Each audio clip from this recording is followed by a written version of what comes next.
Hello. Imagine you're sitting around a campfire with your friends and you see something getting passed your way.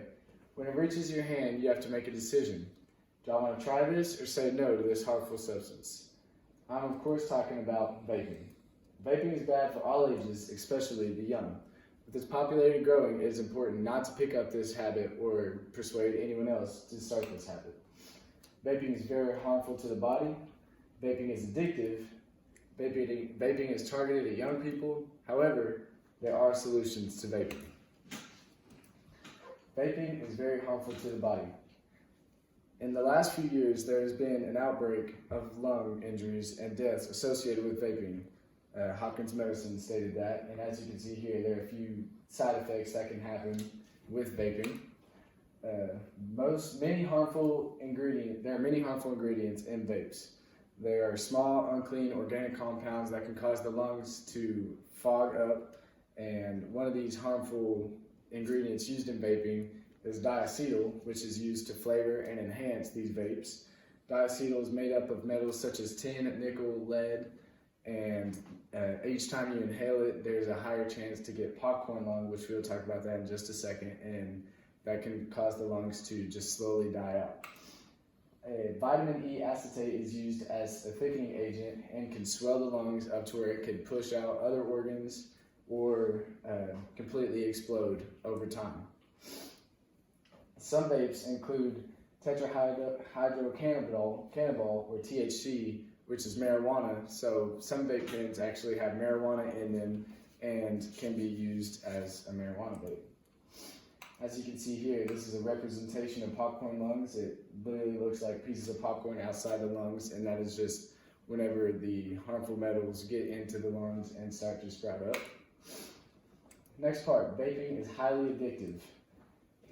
Most vapes have nicotine in them. Nicotine is an addictive drug that goes through blood vessels in the lungs and up into the brain, causing bad things to happen throughout the brain. Nicotine affects brain growth. The brain is not fully developed until the age of 25, so what you continue to put in your brain at a young age can be very harmful, especially if you're not fully developed. Nicotine latches itself onto nerve cells throughout the brain and causes damage in different ways, as in damaging blood vessels and much more. Nicotine also affects what the reward system wants. Nicotine goes into the mesolimbic dopamine system, aka the reward system, and according to Yale Medicine, once nicotine binds the receptor, it sends a signal to the dopamine where it creates the feel good of the vape normally, or why people continue to go back into vaping is because of that feel good, and nicotine fills it up with the wrong type of feel good than it should have. Most vape companies target young people. The most common age group that vapes is 18 to 24.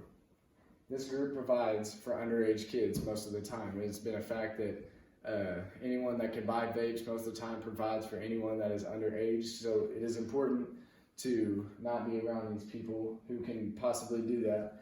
And according to the CDC, the prevalence of adults who have used vapes were aged 18 to 24. And the CDC also states that the most common reason is that a friend gets another friend involved into vaping. So it's important that you hang out with and don't be around people that could vape.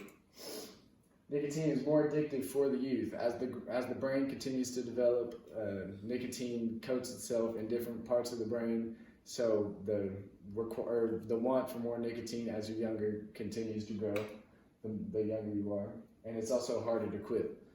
The more nicotine gets built up in the brain, the harder it is obviously to quit, and signs of stress, anxiety, depression, and restlessness and much more symptoms can come with that. So it's important just to not do it in the first place so you don't have to deal with any of these things. And if you were to quit vaping, more cravings of harder drugs could come in time.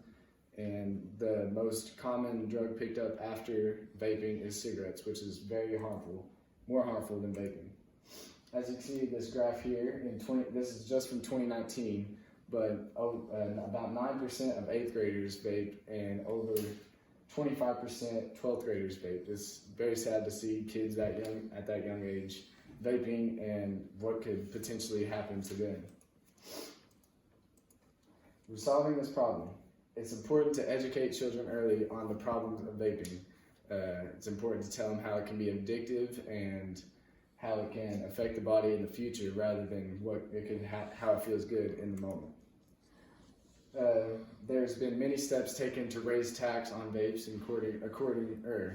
to try and make it harder for vapes to buy because they're more expensive.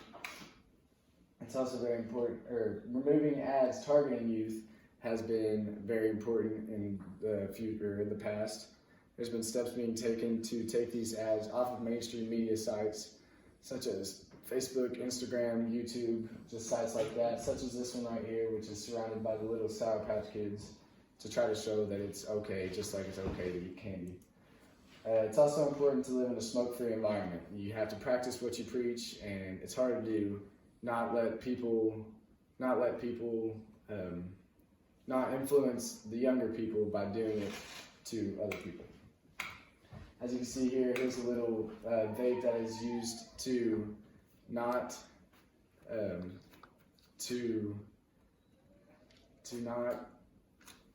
let them like vaping by calling it a depression stick, and there's many different vape companies doing this.